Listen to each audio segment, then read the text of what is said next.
Ogata é um garoto órfão sujo e fedorento, sem futuro à vista. Por sorte, pouco antes de ser capturado pelos lobos, esse pestinha tropeça em uma espada lendária e infame anteriormente empunhada por 1000 demônios antes dele. De repente, ele se transforma em um demônio lorde superpoderoso, com poder ilimitado e capaz de fazer coisas além de sua imaginação mais selvagem, e ainda conquista uma beleza ao seu lado. Nossa história começa em algum lugar no meio. Numa ruína antiga subterrânea, há um grupo de pesquisadores feios e alguns trabalhadores suados que estão ali há um bom tempo tentando descobrir uma arma infame de destruição capaz de transformar quem a empunha no próximo demônio lorde lendário. Essa arma é conhecida como a espada Zoline. Enquanto cavam para encontrar a espada, alguns homens com uma aparência séria são vistos em um helicóptero voando até a mesma tumba antiga, tentando encontrar a mesma espada que os pesquisadores. O piloto e outro homem no helicóptero conversam com o chefe deles, também conhecido como o administrador Mea, sobre a espada. Eles dizem que não entendem por que todos se importam tanto com ela e acham que é uma completa perda de tempo procurar por uma espada tão antiga. No entanto, Mea diz a eles que se existisse uma hierarquia de armas neste mundo, com certeza a espada Zol Sky estaria no topo dessa lista. Eles perguntam a ele por que todos a querem tanto, e Mea explica como essa espada em particular foi forjada com o sangue exato de 1000 demônios, e a próxima pessoa a tocá-la será 1.001 pessoa, mas normalmente os humanos não conseguem controlá-la a menos que a espada os escolha como seu portador. Após outro homem sentado ao lado do chefe, chamado Sikijo, informar a Mea que a próxima pessoa a possuí-la também ganharia o poder de todos os demônios anteriores que empunharam essa espada e se tornaria um indivíduo muito perigoso. É por isso que eles precisam encontrá-la primeiro, para que ninguém mais possa reivindicar esse tipo de poder. De volta às ruínas, o trabalhador magro encarregado de encontrar Zolskine explica a um de seus trabalhadores da construção civil como a espada foi criada. Na era romana, há aproximadamente 2000 anos, uma pequena vila pobre nos arredores do Império Romano foi atacada aleatoriamente por alguns samurais selvagens, que simplesmente atacaram a vila por diversão e para saquear o que tinham, levando todas as mulheres para si mesmos e destruindo suas casas até o chão. Os padres da vila imploraram a Deus por ajuda em sua luta, mas não receberam nenhuma resposta durante seus tempos mais sombrios. Como não obtiveram resposta de Deus, reuniram todas as ovelhas da vila e fizeram um sacrifício, rezando a um deus demônio como último recurso. Surpreendentemente, o deus demônio respondeu aos seus desejos e então apareceu uma figura de cavaleiro demoníaco feroz, tão grande quanto o Hulk, empunhando a espada chamada Zoline. Este foi o primeiro ser a empunhá-la. Ele era uma criatura gigante enviada pelo próprio deus demônio. Quando ele retirou a espada pela primeira vez na terra, dizem que ela uivou como uma besta. Quando esse cavaleiro demoníaco chegou à vila deles, a batalha basicamente acabou instantaneamente, exterminando os samurais romanos selvagens exatamente como eles desejavam. Logo após, os mesmos aldeões se curvaram diante dele e começaram a rezar como se ele fosse seu deus. No entanto, o cavaleiro demoníaco não queria suas orações patéticas. Ele os chamou de fracos e começou a atacar os aldeões que o invocaram para ajuda. Basicamente, ele começou a eliminar qualquer forma de vida que cruzasse o seu caminho, levando o estilo de vida Sigma para outro patamar. Depois disso, o Senhor dos Demônios. Depois de um tempo, os pesquisadores finalmente cavaram o suficiente para entrar em outro túmulo secreto, que parecia ter vários cadáveres e dentro havia estátuas. Logo à frente, havia uma espécie de porta escondida. Após quebrar parte da parede, eles veem um brilho dourado iluminar o quarto e finalmente encontram a espada Zoline após milhares de anos. No entanto, assim que localizam a espada, as pessoas que estão no helicóptero chegam do lado de fora, exigindo que esses perdedores fedorentos entreguem imediatamente a Zoline. Eles afirmam que são da equipe de administração de armas raras, que lida com artefatos antigos e armas lendárias de todo o mundo, mas EKY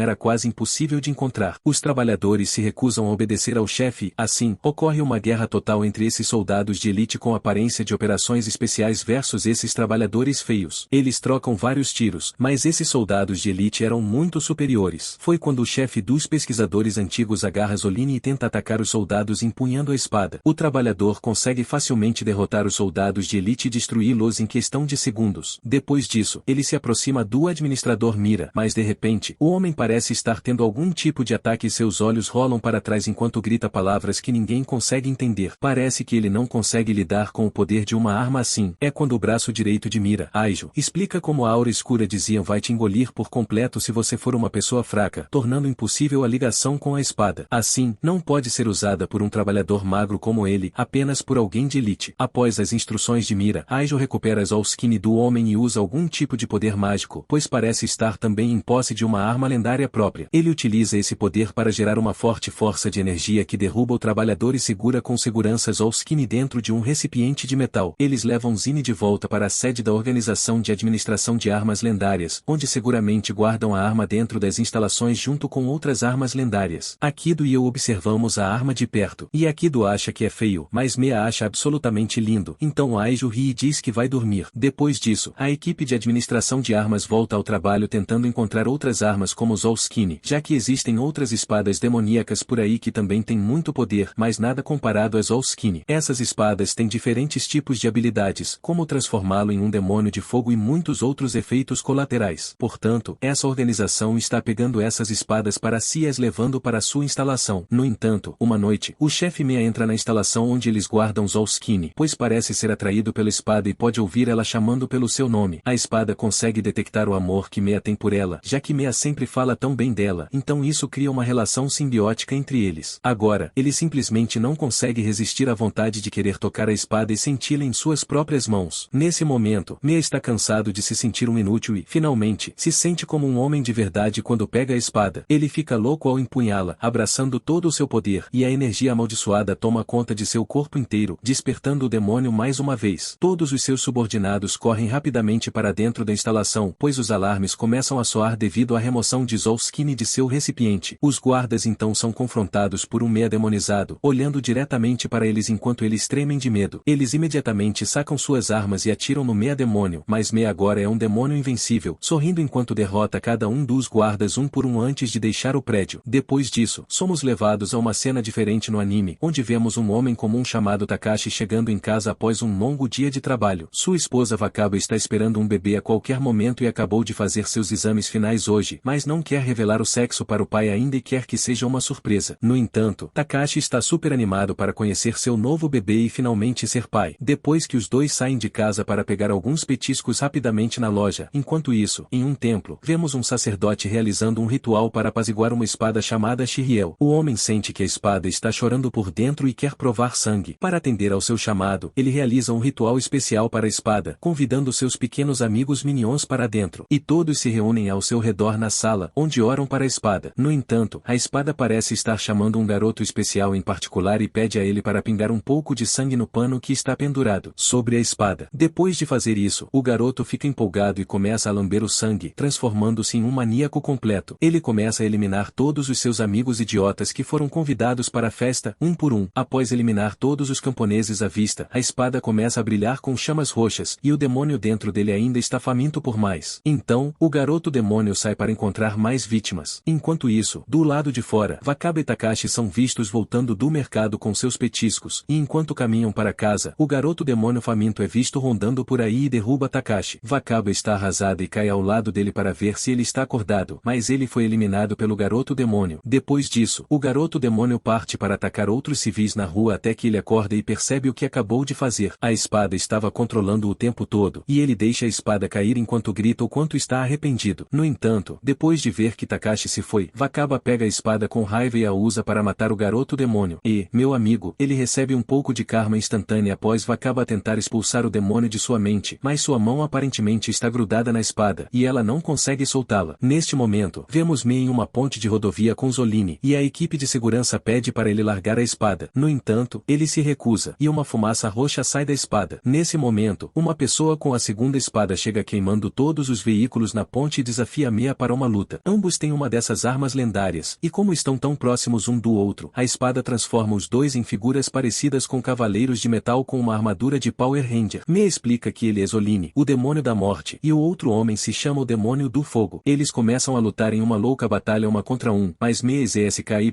derrotam facilmente o outro cara em questão de segundos, pois ele é simplesmente muito forte. Após a batalha épica, vemos um ferreiro caminhando pela floresta e ele encontra o corpo de Wakaba em uma árvore. Ele fica chocado ao ver a jovem mulher assim e, antes de ajudá-la a descer, ouve o choro de um bebê nas proximidades. Lá, vemos o bebê segurando a espada em seus braços e o homem chamado Amon Aada explica como essa espada tem uma aura tão sombria que ele pode senti-la a quilômetros de distância. Nesse momento, o bebê segura a mão de Amon e a espada começa a falar com ele também, dizendo como deseja viver de alguma forma novamente. Amon decide levar ambos consigo e adotar o menino, que recebeu o nome de Gai. Muitos anos depois, Gai cresceu para se tornar o otaku de que estava destinado a ser. Ele não gosta de conversar com as pessoas e seus olhos só olham para as espadas, como se fosse lutar com Kakashi na névoa. Por outro lado, Seaka é uma estudante do ensino médio bastante normal, mas ela se recusa a namorar qualquer garoto porque está apaixonada por Gai desde que se lembra. Depois da escola, ela vai direto para casa e é acompanhada pelo garoto garoto ciumento, Tatsumi. Ela sempre vai encontrar Gai e pede para ele sair com ela nos fins de semana, mas ele mantém os olhos baixos como um verdadeiro homem Sigma e diz que está ocupado. Seaka decide pegar sua faca e pregar uma peça nele, mas Gai pede para ela parar. Então, Tatsumi agarra Gai pela gola da camisa e diz a ela para saber seu lugar como um personagem secundário. Nesse momento, Amon chega ao local e diz a Seaka para se preparar para o ritual, pois logo purificarão a lâmina de Shiryu. Tatsumi não gosta disso porque Gai é o único que pode alimentar a lâmina demoníaca com seu sangue e ele também quer parecer legal. Amon diz para ele crescer de uma vez por todas e que Gai é especial, mas Tatsumi se recusa a aceitar isso. No dia do ritual, ele tira sua venda e permite que a lâmina tome conta de Seaka, que o está segurando, fazendo-a atacar o idiota. No entanto, Gai se recusa a perder essa chance e entra na frente, empurrando Tatsumi para longe e tendo seu braço cortado. Isso faz evoluir para o Otaku Supremo que pode fazer verdadeiros cosplays de personagens como Sasuke e Future Gohan. Depois disso, eles o levam para o hospital, mas ele continua chorando como um perdedor mesmo uma semana após receber alta. Amon diz que ele está apenas lamentando a perda de seu braço, e Seaka o abraça, dizendo que sempre estará lá se ele precisar de ajuda. Ela então diz a ele que fazer uma cirurgia deve custar um braço e uma perna, ou uma expressão para algo muito caro, e que ele deveria considerar dar uma mãozinha para os outros para ganhar algum dinheiro extra. Gai começa a repensar suas decisões de vida enquanto está inconsciente devido a todos os trocadilhos sobre mãos que Seaka usou com ele. Amon decide dar uma mãozinha a ele e Amon derrete a espada para criar um braço de metal para Gai. Ele faz a cirurgia e, quando Gai abre os olhos, começa a gritar internamente, pensando o quão legal seu novo braço parece e como ele poderá fazer cosplays ainda mais incríveis, como Ed de Fullmetal Alchemist Extremista ou Shaw e Gilbert de Fairy Tail. Por fora, ele consegue pronunciar algumas palavras Ed, como o por que você desperdiçou Shu por mim, enquanto tudo isso está acontecendo. Nesse meio tempo, o Shai Shidai envia o seu confiável agente 7, o Sr. Mickey, para participar de um leilão para comprar a arma demoníaca conhecida como Off Sword. O leilão começa em $20.000, mas rapidamente sobe para 1,5 milhão, assim como os preços dos ovos e bacon, devido à inflação. A disputa acaba se transformando em uma batalha entre Marcos, um garoto com aparência rica que poderia ser o Batman numa cadeira de rodas, e Mickey, mas com acesso a todo o dinheiro dos impostos. Mickey vence facilmente a batalha e volta para a sede. No caminho de volta, Marcos o para, embosca seu carro e oferece comprar a espada por um preço justo, senão terá que usar seus capangas para quebrar as pernas de Mickey. Mickey olha para a cadeira de rodas e se pergunta se Marcos está tentando ser engraçado ou se seu senso de humor é tão ruim assim. Ele derrota rapidamente os capangas contratados por Marcos e o manda embora. No entanto, Mea chega no local e diz que sentiu uma lâmina forte por perto e quer desafiá-lo para uma verdadeira batalha de Fruit Ninja na vida real. Mickey diz que não tem troco e luta contra ele com sua própria espada lendária, a Thunder Sword Phone, que o permite fugir como um covarde. Ele pensa que conseguiu escapar com a espada dessa vez, mas então se vira para ver que Marcos levou a espada enquanto ele não estava olhando. De volta à oficina do ferreiro, Almon diz a Gai para manter esse braço perto de si e usar essa nova força para criar uma espada ainda mais forte que Shu. Depois disso, ele sai e acende uma chama, queima a bainha de Shu. Seaka se pergunta por que ele fez isso, e Gai diz a ela que não há lâmina que possa igualar Shu e que era uma espada especial. De volta à oficina, Tatsumi pergunta a Amon por que ele destruiu a espada lendária para Gai e se ele é tão importante assim para ele. Amon diz a ele que, em seus 40 anos de vida, não conseguiu criar uma espada da qual pudesse se orgulhar até agora, mas agora, combinando Sherry com Gai, ele se pergunta se Gai se tornará algo do qual ele possa se orgulhar. Alguns dias depois, quando Seaka está voltando para a casa da escola, Tatsumi vem escoltá-la. Como de costume, a história continua, com cada personagem seguindo seu próprio caminho, mas todos eles compartilhando a ligação de suas experiências compartilhadas e os laços que os unem. O mundo está seguro, pelo menos por enquanto, graças aos heróis improváveis que se uniram para proteger o que amam, e ela diz a ele que logo se casará e o noivo é ninguém menos que seu melhor amigo Johnny. Ela diz a ele que ele pode ter cometido muitos pecados, mas ela o ama e que ele não está convidado para o casamento, pois estão planejando mantê-lo privado. Marcos olha para ela com cara de bobo enquanto sorri e diz a ela que vai orar por eles de todo o coração. Em seguida, ele a vê partir enquanto planeja sua doce vingança. Nesse momento, a espada demoníaca que ele roubou de Mickey responde à sua alma sedenta por vingança e lhe dá a capacidade de se levantar novamente. Ele decide ir e arruinar o casamento deles, começando por transformar o padre em Sachon. Mas antes que ele possa fazer algum mal, Mickey pula pela janela e bloqueia seu ataque. Ele então diz aos traidores para fugirem pela vida deles. Mas Marcos usa seus poderes demoníacos e aparece bem na frente deles. Mas justo antes de atacar a garota, ele se detém e deixa o anjo bom vencer. Nick chega ao local e se oferece para levá-lo para o Shai Shidai com ele. Ele diz a ele que é um palácio para pessoas como eles. No caminho, ele explica que Shai Shidai é uma organização que vigia espadas lendárias e seus portadores. Basicamente, quando alguém empunha uma arma lendária, ela começa a corrompê-los até se tornarem monstros assassinos chamados Bua. Embora se tornar um Buu seja inevitável, algumas pessoas conseguem resistir ao processo de transformação e retardá-lo. Tais pessoas, como eles próprios, são chamadas de crisálidas, e Shashi está experimentando para encontrar maneiras de curá-los de suas maldições para que possam voltar às suas vidas antigas. Mas até lá, eles são postos para dormir para retardar o processo de transformação. Enquanto isso, uma garota entra na oficina de Amon e entrega uma lança lendária chamada Okia Tatsumi. Acontece que Amon não está em casa, então ele a leva para o local do mestre. A garota diz que deveria afiá-la, então agora está ali para devolvê-la a Amon. Assim que ela vai embora, Tatsumi tira a lança de seu pano de embrulho e se transforma em Aozoma. A primeira pessoa que ele ataca é ninguém menos que o cara de metal completo. Tatsumi parte para o ataque com a lança lendária, e o braço do cara começa a formigar e a tomar conta de sua mente. Ele não se transforma em Aozoma, mas perde totalmente a razão, e o braço se transforma em uma lâmina. Ele começa a lutar com Tatsumi, e a batalha os leva pela floresta e para a cidade. Durante a batalha, o cara consegue acertar as costelas de Tatsumi e fazê-lo sangrar. Depois disso, Tatsumi corre para a cidade e se transforma em sua forma de Power Ranger, tentando pular nele com sua lança, mas o cara se esquiva para trás e o esfaqueia através de sua armadura, fazendo-o gritar como um senhor demoníaco. Nesse momento, as pessoas do Illuminati enviam alguns helicópteros para derrubá-los, mas o cara derruba um deles com um corte de vento e depois volta para a oficina e volta ao normal. Seu braço tenta machucá-lo, mas Amon o segura e o faz parar de enlouquecer. Enquanto isso, Mickey leva Marcos para a sede e o entrega para a administradora Kyoka. Ela o leva para conhecer os líderes, que acabam tendo um fetiche alienígena, e usa a inteligência artificial para falar com eles com essas 5 grandes cabeças. Enquanto isso, Mickey vai para seu check-up médico antes de entrar em seu sono criogênico no freezer. Mas vamos esquecer disso por um momento e apreciar o fato de ele ter impressionado a enfermeira, embora só vá encontrá-la muitos anos depois. Após seu exame, ele volta para encontrar Kyoka e Marcos e eles entram na sala de armazenamento para guardar suas armas. Com isso resolvido, Kyoka os manda para a soneca criogênica e volta para a estação principal para receber a notícia de 2 Bua lutando na cidade. Para detê-los, ela decide acordar seu crisalis mais forte, Aido, que estava em um sono profundo de 16 anos, e o faz ir atrás deles nas montanhas. Enquanto isso, Mei invade uma prisão para alimentar sua espada com a raiva e fúria de todos os prisioneiros lá dentro. De volta à oficina, Tatsumi se infiltra e se esconde nas sombras para emboscar Gai. Por outro lado, Gai está mentalmente agindo como um bebê, e Amon acredita que isso deve ser devido ao medo do poder de Shu. Agora ele só quer se esconder como um bebê no útero para se proteger. De volta a sede, Kiri revela que há muito tempo houve um reino que se opôs a Deus. Para puni-los, Deus enviou um anel de luz que reduziu todo o reino a cinzas. Depois que a luz desapareceu, não restou nem uma única folha de grama do reino, e na areia, apenas a arma de Deus, Shakan, permaneceu. Depois disso, as pessoas o adoraram como um objeto de Deus e o selaram para mantê-los seguros. Agora, Aijo é a pessoa que impunha essa arma e ele é certamente o soldado mais forte deles. Enquanto isso, Gai ainda age como um bebê e foge para a floresta para ver o túmulo de sua mãe. Começa a chover e ele começa a chorar olhando para a lápide dela. Seaka se aproxima dele e decide cuidar dele, dizendo que o levará ao festival. Ao mesmo tempo, Amon se encontra com seu antigo mestre e mostra a ele uma lâmina que criou. O mestre ainda parece insatisfeito e fala sobre sua decisão de fundir Shu com Gai, dizendo que tem fé nele se tornando sua criação final. Além disso, eles se perguntam se existe outro Shui. Se for verdade, o que tinham era o inferior dos dois, já que não tinha nome. Enquanto tudo isso acontece, a afiadora de espadas Kiyomi está aproveitando seu tempo observando seu aprendiz afiar uma lâmina e lhe conta sobre a história e a importância de sua arte. Nesse momento, eles recebem um pedido urgente de alguém rico, e a espada a ser afiada acaba sendo o verdadeiro Shu. A lâmina quase controla Kiyomi, mas ela consegue saciar sua sede de sangue alimentando-a com um pouco do seu próprio sangue. Depois de uma intensa sessão de trabalho, ela consegue completar a tarefa. O cliente acaba sendo um misterioso velho e ele sai com a espada tão rapidamente quanto chegou com ela. Por outro lado, Mira está desfrutando de um pouco de piano em um salão e é emboscado pelo novo proprietário da espada de chamas, Flamberge. Ela chama por ele e diz que ambos são armas antigas lendárias, então eles devem resolver suas diferenças. Mas Mira diz que não é o mesmo, já que nunca foi derrotado, enquanto Flamberge perdeu para ele uma vez antes. Depois disso, eles se transformam em suas formas de Power Rangers e começam a lutar no telhado. Sua batalha é testemunhada por diversos Boma, incluindo um reaper poderoso chamado Grins. Quanto aos resultados da batalha, Miro derrota facilmente e prova sua superioridade de uma vez por todas. De volta à cidade, Seaka aproveita o festival com o bebê Gai. Finalmente, ela o leva a um santuário e faz um desejo para que ele se recupere e fique a salvo, e para que ele lhe dê atenção quando voltar ao normal. Nesse momento, eles são emboscados por Tatsumi em sua forma de Power Ranger. Ele avança para atacar Seaka, mas Gai para seu ataque com o braço, mas depois se senta no canto sofrimento como o bebê que é. Tatsumi a agarra pelo pescoço e diz que acabará com o sofrimento dela, mas então seu braço é cortado e eles se viram para ver um Kijo balançando seu chakra. Ele começa a lutar contra Tatsumi individualmente e o derrota facilmente com sua habilidade especial que o prende em um anel de luz e então o dissolve de dentro para fora. Após derrotá-lo, ele se vira e começa a se afastar, se perguntando por que o acordaram para um oponente tão fraco. Mas então ele sente o olhar demoníaco do braço de Gai e percebe que o verdadeiro alvo é o bebê. Depois disso, ele se aproxima e soca Gai no rosto, fazendo-o cair. Ele começa a chorar chamando por sua mamãe, e Seaka tenta protegê-lo, mas Aijo a fazenda se afastar e o agarra pelo colarinho, dizendo para ele mostrar suas verdadeiras cores. Mas então, o velho Kaido chega ao local e diz a Aijo que ele deve estar com o Shashi, pedindo para que ele o acompanhe. Ele o leva para sua casa e diz que conhece o equivalente deles chamado Gabi. Em essência, Gabi são humanos comuns que treinam seus espíritos para lutar contra Bisa, enquanto Shidai luta contra eles usando crisálidas. Ele apresenta Aijo a um Gabi conhecido como Só, e todos nós sabemos que ele joga na rota do topo, Stop Lane. Ele desafia Aijo para uma batalha e o força a usar sua arma, mas durante a luta, Gai percebe um Bua surgindo de sua sombra e tenta afastá-lo com uma pedra. Kaido pensa que ele está mexendo com ele e o pega pelo colarinho, mas então o Bua em sua sombra aparece e perfura suas costas. Depois disso, ele começa a atacar Gai, que se transforma em sua forma de batalha. Enquanto está enfurecido, ele derrota o Bua e volta ao normal, correndo para a floresta enquanto o velho mantém Aijo ocupado com seu comportamento estranho. Ele diz a Aijo que o levará até alguém que sabe mais sobre o garoto e sua espada, levando-o a Amon. Eles falam sobre o passado de Gai e como ele cresceu, e Aijo percebe que ele é muito parecido consigo mesmo. Enquanto isso, Seaka e Gai se escondem em uma caverna na floresta, onde costumavam brincar quando eram crianças. Parece que lutar novamente e tentar enfrentar as coisas o trouxe de volta à razão, e agora ele está agindo normalmente novamente, o que significa que sua depressão e trauma também voltaram. Ele conta a Seaka como não tem boas lembranças de sua infância e que tem fugido da escuridão toda a sua vida com medo de que ela o consuma, mas agora ele decidiu forjar espadas com suas próprias mãos e cortar este mundo para abrir caminho para um mundo onde ele possa pertencer. Seaka começa a se perguntar em que mundo ele está vivendo, mas deixa a chuva passar antes de voltar para casa. Quando eles chegam de volta, Aijo o convida para ir ao Shashi com ele se estiver procurando um novo mundo onde pertencer, e então o leva consigo. O Kido o leva em direção à sede do Shaishidai, mas diz que precisa fazer um favor a caminho, então ele estará junto. Este favor acaba sendo uma visita a uma senhora idosa chamada Kai. Ela aparenta ser velha o suficiente para ser mãe de Aijo, mas na realidade, ela é sua namorada. Aijo explica toda a situação de dormir no gelo e ser congelado no tempo para Gai e diz que Kai é uma mulher leal que esperou por ele, mesmo que ele mesmo não soubesse quanto tempo levaria até que ele acordasse. Quando se conheceram no ensino médio, ela era um ano mais nova do que ele, mas agora ela é uma senhora velha e ainda bela. Depois disso, ele diz a Gai para ir se ocupar em outro lugar para que ele possa passar um tempo com sua amada. Sendo o cavalheiro que é, ele cuida muito bem dela, dança com ela em sua música antiga favorita e até pinta suas unhas. Ele a leva de férias para a praia e finalmente a pede em casamento, ajudando-a a se vestir com um vestido de noiva antes de colocá-la para descansar na cama com um beijo cheio de amor. Enquanto isso, Gai vai para a cidade e entra em um salão lotado que parece ser um palco para algum show, mas acaba sendo um grupo de gamers, suados se divertindo com sua ídolo e streamer, Dijima Midoro. Eles jogam um jogo de luta estilo Street Fighter e ela ganha a partida como uma profissional, encerrando a performance com uma música própria. Gai se pergunta o que foi esse concerto com vibe de cultura otaku, mas logo sai do salão sem perder mais tempo. Por outro lado, o oponente que perdeu para Mido age como um louco na frente dela, e eles acabam tendo uma briga no beco atrás do salão. O cara começa a bater nela como se fosse um saco de pancadas, mas infelizmente para ele, a Flamberge surrada está procurando um novo corpo e se apresenta para a garota. Mido pega a espada e ela toma controle dela imediatamente. Em seguida, ela brinca de Fruit Ninja com o cara na frente dela e depois sobe no topo de um prédio e começa a disparar bolas de fogo por todo lado como uma maníaca. Enquanto tudo isso acontece, a Sede tenta entrar em contato com Aijo, mas ele está ocupado fazendo os últimos momentos de sua esposa felizes. Então, Gai acaba tendo que manter o Buu ocupado na frente dele. Ele transforma seu braço na versão espada, mas desta vez ainda está sob controle. Ele luta contra ela por um tempo, mas ainda não sabe o que está fazendo de fato e acaba sendo empurrado para o chão de qualquer forma. Nesse momento, Aijo chega ao local e lança uma série de círculos de luz contra ela. Ela bloqueia todos eles e então decide fugir. Afinal, ser derrotada por mais de um cara bonito não está na lista de desejos da espada Flame. Gai pergunta se deveriam segui-la, mas um Kido diz que ele não está com vontade e eles simplesmente voltam para o carro. Em algum lugar no oceano, uma mulher rica e gorda descansa sobre uma cadeira que está constantemente implorando a Deus para quebrar ou chamar a mulher de volta. Ela é Yuko, a rica senhora que contratou um bando de caçadores de tesouros e um professor para encontrar o famoso tesouro perdido do capitão Jack Sparrow, mas na esperança esperança de encontrar seu jarro de areia perdido, eles acabam tropeçando no não tão famoso tesouro do pirata Troa. Ela quer todo o ouro e prata nele, mas o professor está lá para encontrar o lendário martelo de Galen, uma arma conhecida por seus golpes poderosos e durabilidade, capaz de quebrar outras lâminas e reinar supremo. A busca deles continua por um bom tempo e eventualmente os mergulhadores conseguem encontrar o tesouro. Eles fazem uma grande festa com o ouro ao redor deles, mas nunca encontram o martelo. No entanto, uma vez que o ouro está na frente deles, o professor começa a mostrar seu lado ganancioso. Ele transforma toda a caça ao tesouro em um mistério de assassinato no barco e começa a estrangular todos os membros um por um. Eventualmente, ele é derrubado pelo mensageiro da dona do barco, Billy, mas ele também ganhou coragem e tenta enfrentar seu mestre. Ele acaba empurrando a dona para o oceano, mas ao contrário da Big Mom, Yuko não comeu uma fruta do diabo e acaba caindo no fundo do oceano. Além disso, o martelo de Galen toma controle de seu corpo e a faz nadar para cima. Ela derruba a Billy e reivindica todo o tesouro para si mesma. Enquanto isso, em algum lugar na cidade, há um famoso modelo e cabeleireiro chamado Izai. Sua história de fundo é mais ou menos assim. Uma noite, ele encontrou sua irmã e algumas de suas amigas assassinadas por uma garota com longos cabelos loiros que brilham sob a luz da lua. Ele passou toda a sua vida em busca dela para se vingar, e é por isso que ele sempre carrega uma espingarda em uma bolsa enquanto vai sobre seus negócios. Um dia, ele finalmente encontra essa mulher e, depois de arrumar seu cabelo, sai na frente dela e a atira, mas para sua surpresa, as feridas de bala simplesmente cicatrizam e ela revela ser um bua com duas armas e lhe dá a espada de gelo Onebis Stigma. Ela diz a ele que um dia ele também se transformará em um bua e que deve aproveitar sua vida até esse momento. Depois disso, enquanto arruma o cabelo de um cliente, a mão de Izai começa a tremer e esse cliente acaba sendo ninguém menos que o bua do martelo de Galen, Yazuko. De volta à sede, Kyoko acorda Miki e Marcos e os designa para sua primeira missão juntos. Eles precisam se infiltrar na famosa empresa imobiliária onde se diz que o dono comprou a arma lendária ao Albertio de um proprietário estrangeiro. Dizem que a arma concede a seu portador o poder de 100 homens, se usada para o bem, mas ao mesmo tempo, pode causar destruição massiva se usada para o mal. Shidai, enfermeira, aparece no último momento. Ele interrompe o ataque de Miki e, com a ajuda de Marcos, eles conseguem conter as armas lendárias dentro de Miki. Marcos fica aliviado ao ver que Miki está bem, e eles percebem que precisam encontrar uma maneira de controlar essas armas para evitar que Miki se torne uma ameaça. E assim, eles continuam sua jornada, prontos para enfrentar qualquer desafio que o destino lhes reserve. Aijo chega à cena e luta contra ele. Até que sua condição se estabilize, a luta se prova realmente intensa. No final, com a ajuda de alguma trama e sorte, o cara consegue derrotar o híbrido Buu e devolver Mickey à sua forma humana. Depois disso, Mickey, Marcos e Mina retornam à sede e realizam um teste em Mickey, percebendo que já é tarde demais para ele. O máximo que podem fazer é extrair as armas dele. Mina diz a ele que ele deve ficar bem, e os resultados do teste sugerem que ele vai melhorar após o sono profundo. Quando chega a hora, eles colocam Marcos para dormir primeiro e depois destroem Mickey dentro da cápsula para extrair a arma. E para a última reviravolta, descobrimos que o verdadeiro manipulador era Mina o tempo todo, que fez tudo sob as ordens da organização e estava interpretando o papel de namorada de Mickey para mantê-lo obediente à organização. Alguns dias depois, vemos um jovem rico de cabelos prateados chamado Shin participando de algumas reuniões com pessoas que planejam abrir um orfanato em uma casa de repouso. Ele promete financiar ambos os projetos, mas surge um problema: ambas as partes querem usar o mesmo prédio. Embora Shin seja um jovem fino, ele também possui o lendário True Shu e pode ouvir seus clamores. Apesar disso, em vez de se tornar um tipo sombrio como o cara, ele decide ser uma pessoa legal como Kakashi. Ele ajuda os outros, cumprimenta-os alegremente e até consegue animar o amigo de infância de Gai, Seaka, a caminho de casa. Depois de suas reuniões com os gerentes do projeto, ele vai até o local do prédio e sugere que abram uma instalação combinada para cuidar de órfãos e idosos juntos. Dessa forma, eles poderão oferecer um ótimo ambiente para todos eles e promete financiar o projeto pessoalmente se concordarem. No caminho de volta, ele encontra alguns arruaceiros importunando Seaka, que está indo para casa, e intervém para fazê-los parar. Mas, em vez de revidar, ele apenas fica lá, parecendo um rapaz bonito, e acaba sendo espancado até o chão. Mais tarde, os garotos maus seguem em frente e eles se deparam com Dijima, que agora é a Bulma Flame Swords. Eles tentam tirá-la de lado, mas ela faz suas pernas tremerem de medo ao puxar sua longa espada debaixo da blusa. Ela derruba um deles e deixa o outro fugir como um NPC para criar ambiente. Surpreendentemente, Gai está na mesma área e pula para proteger Seaka e as outras pessoas. Ele começa a lutar contra Flame Swords, mas ela lembra como foi derrotada da última vez e decide fugir usando alguma magia de chama desvanecente. Enquanto isso, Akido é confrontado por Mira e percebe que seu antigo amigo agora se tornou um Bulma. Ele diz que o colocará para descansar com suas próprias mãos, mas ele desaparece na escuridão e diz a ele que se encontrarão novamente em breve. No dia seguinte, Shin decide se juntar à classe de Seaka e, não sei você, mas meu rapaz Gai está perdendo seu charme charme por agir como um cara sombrio. Shi entra na escola para se aproximar de Seaka e conseguir informações sobre Gai com ela. Ele quer saber quem é o cara com a outra metade de Shu, mas ao mesmo tempo, ele é simplesmente uma pessoa notável e faz todas as garotas ao redor se apaixonarem por ele com seus feromônios ris e seu charme pessoal. Após descobrir a identidade de Gai, ele agradece a Seaka por ajudá-lo e ouve ela falar sobre como costumavam brincar juntos quando eram crianças. Por outro lado, Gai e Kido finalmente retornam à sede e levam uma bronca de Kyoka. Ela os recebe e diz a Aijo para se preparar para seu sono profundo, mas ele diz que tem alguns assuntos para resolver antes disso e não vai dormir tão cedo. Ele então revela que teve a sensação de já tê-la visto em algum lugar antes e acabou de perceber que ela é na verdade a filha pequena de Mia. Ele conta a ela que encontrou seu Boma e quer derrotá-lo. Ela vai até a sala dos anciãos e conta a eles sobre a situação. Eles dizem que estão desenvolvendo uma arma secreta para lutar contra os Bomas e a usarão contra Mia. Enquanto isso, vemos que Mina passa por um implante de memória e uma cirurgia plástica para se parecer com a ex-namorada de Marcos, Erika. Seu novo trabalho é mantê-lo sob controle para que ele permaneça leal à organização, assim como seu amigo cantor. Atualmente, eles não têm uma cura para transformar Bomas ou Crisálidas em humanos novamente, então eventualmente eles têm que colocá-los para baixo eles mesmos. Para manter os vivos leais, eles precisam criar razões para que eles permaneçam e obedeçam às suas ordens, e é assim que eles jogam esse jogo. De volta ao campo de batalha, Mia entra e é emboscado por um esquadrão de robôs da Illuminati, mas ele simplesmente os destrói como se fossem brinquedos e ele se pergunta quando Aijo virá para lhe dar uma luta séria, observando os robôs caírem um após o outro. Kyoko pede a Aijo para ir e colocar a alma de seu pai para descansar, e ele diz que levará seu colega, Gai, junto com ele para ganhar experiência de campo. Depois disso, eles fazem uma entrada incrível na frente de Mia e se preparam para lutar. Aijo ativa seu Shakan e enfrenta Mia antes da batalha final. Aijo faz Gai prometer que, se ele se transformar em um Bua durante a luta, ele deve matá-lo. Gai pergunta se ele não disse que era fraco, e Aijo diz que naquele momento, quando o matar, terá sua resposta. De volta ao presente, eles começam sua batalha com Mia lançando um ataque de onda de energia, mas Aijo esquiva rapidamente e contra-ataca com vários anéis de energia de luz. Mira corta todos eles e depois fica parado, com sua espada na frente dele. Aijo atinge com vários anéis de energia, mas Mia simplesmente atravessa-os com sua espada e entra em combate corpo a corpo. À medida que a luta se arrasta, Aijo começa a perder mais e mais energia e sua arma fica mais fraca. Ele começa a ser atingido pelos ataques de energia de Mia e seus movimentos ficam lentos. Ainda assim, ele consegue se igualar a ele e, em um ponto, o captura em seu anel de luz para o golpe final. Mas então seu fator Bua cresce e ele perde todo o seu poder. Mia escapa do anel de luz e o manda voando com um ataque de onda de energia. Então, ele se transforma em sua forma blindada e começa a se aproximar de Aijo, que está ferido, e diz que ele se saiu bem para um Crisálida, mas agora é hora de ele ir dormir de uma vez por todas. As coisas parecem ruins para ele quando Mia se prepara para o golpe final, mas Gai decide finalmente mostrar que o nome deste anime é Sword Gai e não Sword Aijo, e intervém para bloquear o ataque. Ele diz a Aijo para descansar por enquanto, pois eles não conseguirão vencê-lo sozinhos. Ele então começa a lutar contra Mia em uma intensa batalha de espadas, enquanto Kido decide apoiá-lo por trás, atirando uma série de anéis de energia. Gai aproveita essa oportunidade para desferir um golpe pesado na lâmina do demônio. Parece que eles finalmente vão vencer, pois Gai se lança para um golpe final, mas seu ataque é interrompido por Green, que estava assistindo a batalha deles do céu. Ele se vira para enfrentá-los e diz a Mira que seria uma pena perdê-lo agora, então ele vai dar uma mãozinha desta vez. Kijo conta a Gai sobre Green e como ele é o primeiro Bua a existir. Ele diz que não conseguirão derrotá-lo sozinhos, mas sem outra escolha. Gai solta um grito de guerra e avança diretamente para o chefe da incursão à sua frente. Eles começam a trocar golpes, e a transformação de Gai começa a assumir a cada golpe, enquanto ele retira mais e mais poder de Shu. No final, ele se transforma completamente na forma blindada de Shu. No entanto, Aijo para com seus anéis e permite que ele se mate para trazê-lo de volta à consciência. Enquanto Gai atravessa seu lâmina por Kijo, ele permite que se transforme em um Bua e emerge da luz como um Boma Chakram completamente blindado. Com isso, os dois titãs se enfrentam e se preparam para uma batalha mortal e assim encerramos o vídeo. Eu sou Magin, curtir e se inscreva no canal para não perder nenhum vídeo. Até a próxima aventura.